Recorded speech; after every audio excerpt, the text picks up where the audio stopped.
حبايبي غرفت الرز معاكم. شايفين الرز عامل ازاي؟ بصوا مفرول ازاي وجميل، ولا معجن ولا فيه اي حاجه. والبسله بتاعتنا اللي باللحمه حاجه كده عظمه بجد يعني لو انتوا معايا. بس مولعه. شايفين زبده ازاي؟ بصوا بتعمل ازاي زبده. تخيلوا بقى انتوا كده حبه البسله كده وحته اللحمه وبألف هنا كده. عايزه اقول لكم ان الطريقه دي مخليه البسله بتاعتنا عسل واللحمه زبده. يلا بقى اشوفكم على خير، والسلام عليكم ورحمه الله وبركاته. السلام عليكم ورحمه الله وبركاته. عاملين ايه يا حبايبي؟ يا رب تكونوا بخير دايما يا رب. هعمل معاكم النهارده طاجن بسله بس حكايه بطريقه حلوه قوي وسهل وبسيط. يلا بينا نسمي الله ونشوف مقاديرنا ونشوف هنعمل ايه مع بعض. انا عندي هنا حتتين موزه من الموزه لسه جامدين من الفريزر عادي. تمام. هاخد حته سمنه من العلبه بتاعتي، السمنه اللي انت عايزاها، سمنه بلدي سمنه نباتي زبده اي حاجه.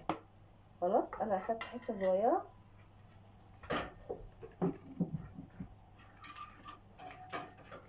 وعندي هنا ورق لورا اللي هو ورق الغار وفلفل اسود وحبهان افضيهم على السمنه بتاعتي. خلاص هعمل بس كده. طبعا الحله بتاعتي كنت مولعه عليها النار وسخنه مسبقا. انا حابه ان هي تكون سخنه قوي عشان لما انزل باللحمه بتاعتي وهي مجمده كده ما تلزقش في الحله.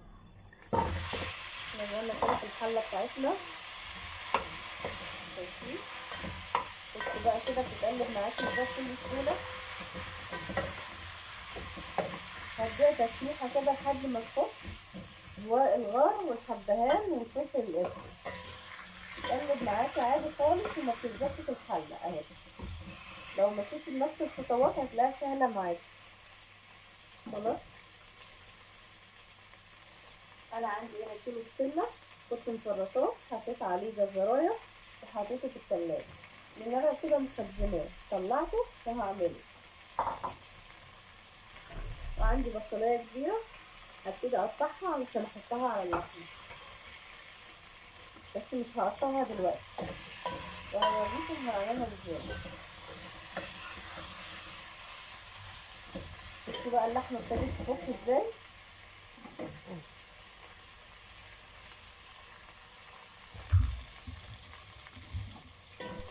بصوا بقى اللحمه بتاعتي كده ايه فكت خلاص. حمرت كويس اوي في السمنه احسن ما انتي كنت تسيبيها لما تحطي مع نفسها. شايفين؟ هنا بقى هنزل عليها حوالي كوبايه ميه.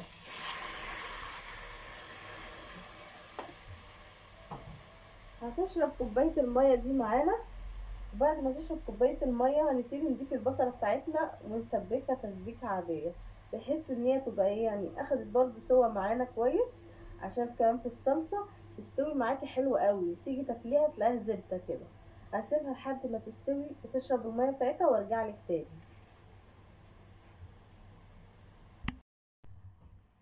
يلا بقى يا حبايبي كده نشوف الميه بتاعتنا وصلت لفين. بسم الله الرحمن الرحيم. اهو شايفين؟ فاضل حاجه بسيطه في القعر. لو انتوا شايفين معايا حاجه بسيطه خالص في القعر. الحاجه البسيطه دي بقى انا هنا قطعت البصلايه الكبيره بتاعتي. بصلايه كبيره قطعتها مش صغيره. وهبتدي اقلب بقى. هديها تشويحه بقى كده وهي فيها بقى. هفضل اقلب فيها كده لحد ما تشرب الميه وتنشف. وكمان اشوحها بيها وباللحمه كويس قوي عشان لما انزل بالطماطم بتاعتي تبقى البصله ايه نص سوا. خلاص نشيل الغطا عشان يبان كمان معانا اهو.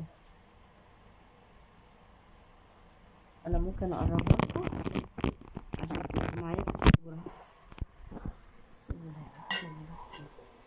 شايفين؟ بصوا يعني هي مفيش ايه الا حاجه بسيطه. ببتدي اقلب فيها كده عشان اللحمه تنزل الدهون اللي فيها واللي احنا شوحناها بيها. نفضل نقلب كده بقى ونشوح لحد ما الميه دي تنشف والبصله بتاعتنا تدبل خالص. بصوا بقى شربت الميه وبتتحمر كده في الحله مع اللحمه، ريحتها طالعه حلوه قوي. حبان وورق الغار عامل معاها شغل كده. اللحمه كمان بتاعتنا يعني ايه، يعتبر اخدت تلت سوا كده.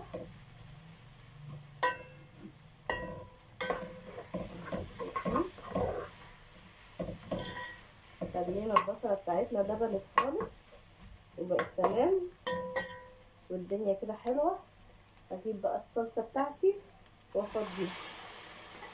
طبعا الصلصه دي انا مفرزاها برضو في الثلاجه.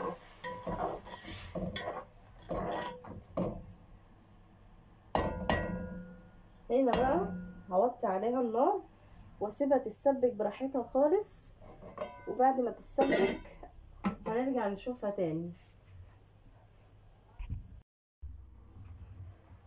يلا بقى نشوف التسبيكه بتاعتنا كده تمام قوي قوي قوي. هو ده اللي احنا عايزينه. هنبتدي بقى نحط كده الملح.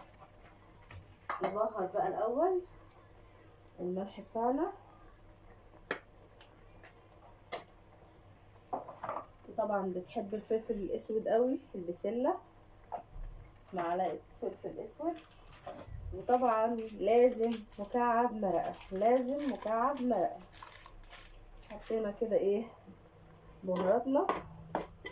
نقلب بقى كده. الله الله على التسبيكه وجمالها. الله، عندي السبع بهارات كمان يا بنات، هحط منها 7 بهارات تدي برضه طعم حلو قوي.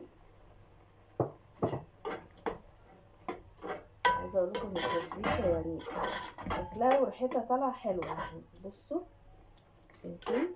بصوا بقى قطع اللحمه، بصوا قطع اللحمه فيها عامله ازاي.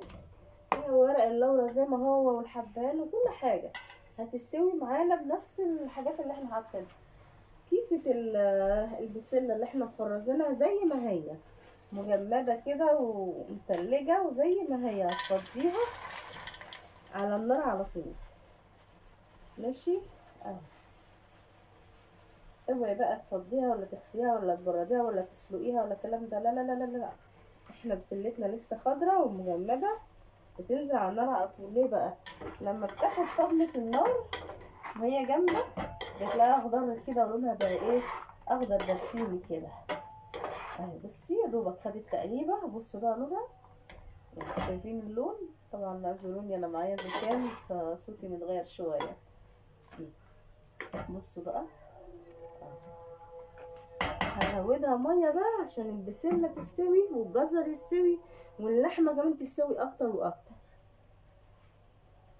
وادي الميه بتاعتي.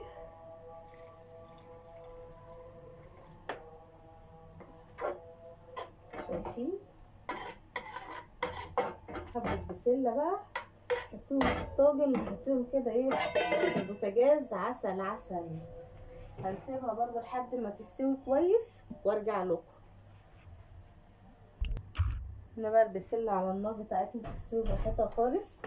هعمل معاكم شويه رز بالشعريه انما ايه حكايه.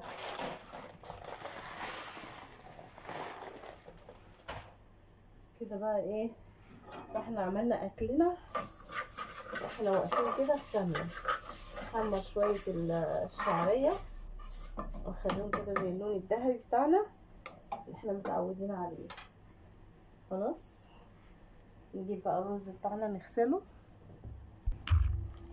غسلت الرز بتاعي ودي كده بقى ايه، حمريه حلوه كده براحتك وخليها اللون الذهبي حلو اللي احنا متعودين عليه.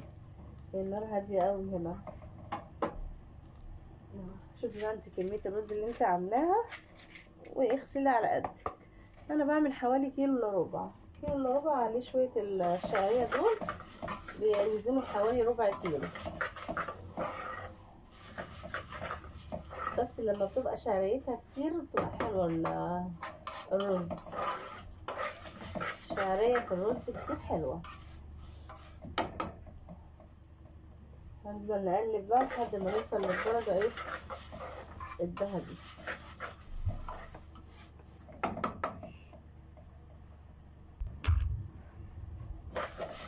بقى وصلت للمرحلة كده دي حلو قوي كده.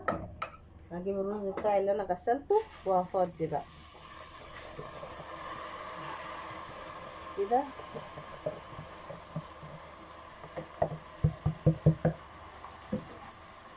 قلبي بقى، خلي الرز يفلفل كده مع الشعرية شوية عشان يبقى ذهبي. يعني بفضل اعمل كده ايه يعني دقيقة ولا حاجة بحيث ان هو يبقى ذهبي واخد من الشعرية ومن الزيت اللي انت حاطاه او السمنة على حسب ما انت بتعمليه. اهو اجيب بقى المية بتاعته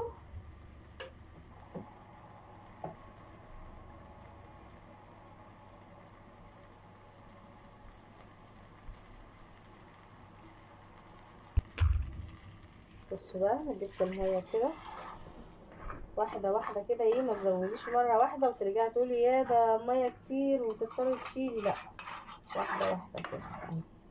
طبعا انا عارفة ميزان ايدي، انتي بقى لو عايزة تعيري عيري بالمعيار كده وعيري. بالنسبة لي انا كده تمام. بخليه يغطيه بقد عقل الصبع. المية تغطي الرز بحجم عقلة الصبع.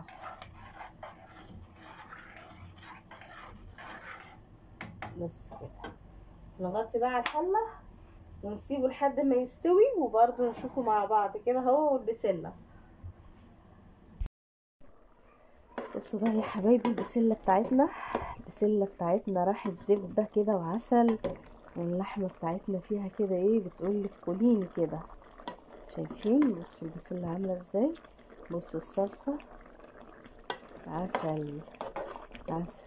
انتي بقى حابة تاخديها كده تفضيها في طاجن باللحمة اللي فيها كده دي وتحطيها في طاجن وتدخليها الفرن، اللحمة تاخد وش تمام. حابة تسيبيها على كده برضو تمام. كده هي استوت معايا وراحت زبدة. حتى البسلة كمان هوريكم البسلة يعني مش زبدة، ده زبدة الزبدة كمان. اهو خدنا اهو 2 عشوائي همت. بسم الله الرحمن الرحيم. بصوا شايفين؟ بصوا طبعا هي سخنة مولعة، سخنة مولعة. مجرد بس دوسة بصبعي كده زبدة. نغطي بقى على الزبدة دي كده ونيجي نشوف الرز بتاعنا. طفيت عليه النار خلاص. بصوا الرز عامل ازاي، شايفين الرز مفرول ازاي؟ بصوا ولا معجن ولا في اي حاجة. شايفين؟ ادي الرز يا بنات، ادي الرز. تحطي بقى شوية رز كده وتحطي شوية بسلة. طعمه حلو قوي. الرز بالشعرية ده انا بعشقه بالبسلة. وكده نبقى خلصنا خلاص. الرز بتاعنا طفينا عليه والبسلة طفينا عليها. يا رب بقى يكون النهارده قدرت افيدكم بحاجة.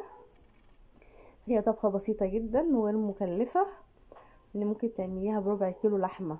انا قطعتين كانوا عندي من اللي هي من الفخدة وعملتهم وطلعوا طبقين حلوين بسلة مع حبة رز وبالهنا والشفا. يا رب بقى يكون عجبكم، والسلام عليكم ورحمة الله وبركاته.